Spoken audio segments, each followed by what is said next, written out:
waxaan ku guda jirnaa qaybihii dhexe ee barnaamijka hal-abuurka iyo heesaha Hiila Media.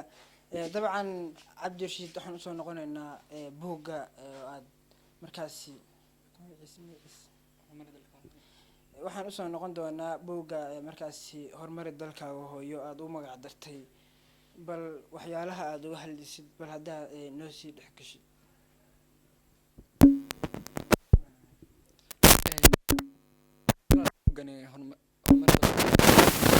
wuxuu ka kooban yahay cutubyo badan. Ujeedka guud ee dhiganaha wuxuu bixinayaa fariimo kala duwan, wuxuu dhiirigelinayaa bulshada, wuxuu hoog tusaaleyn fiican u sameynayaa dhalinyarada, wuxuu la faaqidayaa oo tusaale buuxa ku bixinayaa caqabadaha dalka haysta.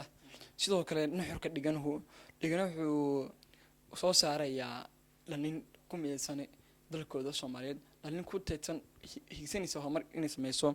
wuxuu dhiganuhu bad u dhigayaa xalka caqabadaha iyo ka jiraan dhibaatada, wuxuu dhiirigelinayaa bulshada inteeda da'yar iyo dhalinyarada inteeda iyo aqwaashaba.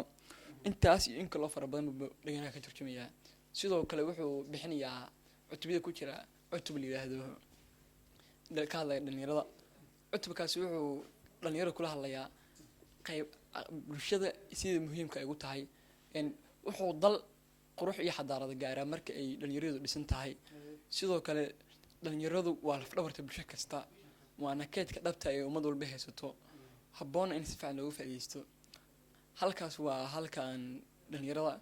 sidoo kale marka la yiraahdo horumar si dalka loo gaarsiin karo, dal waxaa horumari kara qof nafsidiisa horumariya. sida qof kasta nafsidiisa u horumariyo, gurigiisa iyo deegaankiisa u horumariyo, waa inuu u horumariyo bulshadiisa iyo dalkiisa iyo wadankiisa. sidoo kale horumarku wuxuu ka imaan karaa qof walba waajib inuu iska saaro asaga dalka inuu leeyahay, inuu asaga ogaado inuu dalkani wax u tari karo, inuu nafsidiisa ka dhaadhiciyo inuu yahay qofka bulshada maanta ay u baahan tahay, inuu isku dhiirigeliyo inuu yahay hogaamiyaha maanta uusan ahayn hogaamiyaha berito le. dhalinyaradu waxaa lagu yiraahdaa waxaa tiin dhalinyarada berito. dhabta ayaa ah in dhalinyaradu ay tahay dhalinyarada maanta, inuu ayagu waajib ka saaraya maanta dalka in horumariyaan, inay isku dhiirigeliyaan maanta inay dalkani geeyaan xadaarado iyo meelo qurxoon. sidoo kale markii la yiraahdo dowladnimada macnaheedu ma aha in qof walba uu asaga gurigiisa iska joogo. dowladdu waxay isnaan kartaa markii bulshadeedu ay horumarto ay garab istaagto. bulshada ayay dowladnimadu ku dhisan tahay. sidoo kale dadka fariinta u diray waxay tahay qofka inuusan dhalinin madaxdiisa dalkiisa, inuusan madaxda dalka uusan eedeyn, inuusan afla gaadinin. dalku qof kastoo madax ahi waxaa haysta caqabado, wuxuu waajib ka saaran yahay dhammaan ummadda suu u kala hagi lahaa, suu ugu sameyn lahaa waajibaadka ka saaran ummadda u gudan lahaa. qof kasta caqabad marka haysto wuu dareemi karaa sidii uu la tacaamuli lahaa. madaxdu waxay isku dhiirigelinaysaa ay haminaysaa inuu dalkani maanta meel qurxoon gaarsiiso. sidaas si lamid ah bulshada waxa looga baahan yahay madaxda inuu garab istaagto, inay u sheegaan meelaha kaliya ka qaldanay, inay sheegaan wanaagooda, aysan ku ekaanin inay xumaantu kaliya faafiyaan. sidoo kale mucaaradka jira, mucaaradnimadu macnaheedu ma aha inuu qofka asaga uu xumaanta kaliya eego, waa inuu qofkan wuxuu ku wanaagsan yahay sheegaa marka hore, markaas uu soo gudbo halka qofka ku fiican yahay. waa inuu sheegaa qofka wanaagiisa, kadib uu gudbaa meelaha ay ka qaldan yihiin, uu yiraahdaa mudane musiir, mudane madaxweyne, mudane xildhibaan, sidaas waxa ka bedel, sidaas buu dalku ku qurxoon yahay, sidaas maanta horumar loo gaari karaa, sidaas maanta bulshadeena Soomaaliyeed anfacaysa.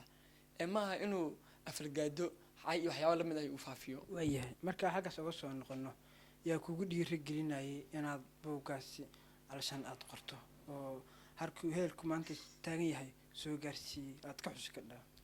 horta aad iyo aad markood waxaan u xusayaa labadeeda waalid ee ugu horeysa hooyaday macaan Mulk Saciid Xaaji Dhoore, sidoo kale aabbahay macaane Sheekh Cabdullaahi Aadan Maxamed, Sheekh Cabdullaahi Dulyar.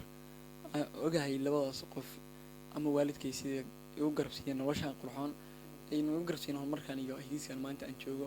waa labada qof ee igu barbaaraysan noloshaan, waa labada qof ee maanta igu dhiirigelisay inaan nahay qofka maanta dunida wax ka bedeli kara. had iyo goorna ii sheega inaan nahay qof waxtar leh, ina dhiirigeliya. sidoo kale dhammaan asxaabteeda, ustaadiinteeda, macallimiinteeda iyo qof walba igu qaaliya. dabcan muddo badan ayaad buuggan aad soo qorisay, muddo intee leeg ayuu qoristiisa kugu qaadatay buuggan? walaal wuxuu igu qaatay sanad iyo wax ka badan sanad iyo bar lagu qiyaaso alxamdulilah calaa kulli xaal maanta waxaan haystaa dherkiisii iyo guushiisii marninkeenaya dhammaan ummadda soomaaliya qof walba akhrisaday inuu wax ka faa'iiday muddadaas aad qoraysay oo aad buuggaas aad qoraysay maxaa caqabadaad kala kulantay siduu wuxuu ahaa calashaan uu ahaa walaal horta wax shaqo walba oo la qabana waxay leedahay caqabadna kaga marna waxaan kala kulmay caqabadyo fara badan yiraahdo waxaan ma wax fiican dad inta badan aqoon akhriska qoraalka faa'iido leeyahay in yiraahdaan waxaan mar dhal male waxaan ala kulli xaal caqabad kasta oo horta qandin aan ku guuleystay maanta waxaan haystaa dhalkii hadafkii ku faraxsan